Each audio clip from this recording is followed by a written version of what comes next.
دا راته وایي بیبي چې دا خاوند دی څومره مودونه نشه کوي؟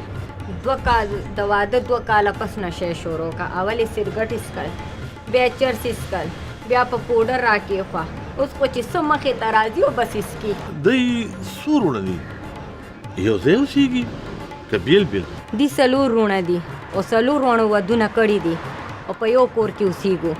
ټول روزګار کوي او څه کار کوي؟ په دې کار روزګار په مزدورو د دې ګزاره کېږي؟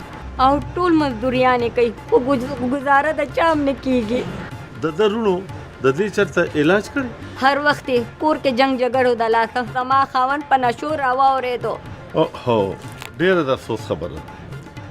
زه خو نور څه نشم کولی ځکه چې زه د قلم مزدور یم، خو د قلم په زور داسې سټوري به جوړوم چې د واکدارانو سترګې کولاو شي. کله یو رټي او کله بل رټي. زه څوک یم؟ زما خو د بچو پلار دی که نه.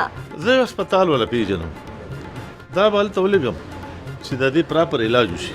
زه به درته ټول عمر دعاګانې کوم خو چې د دې ځینې را خلاص کې.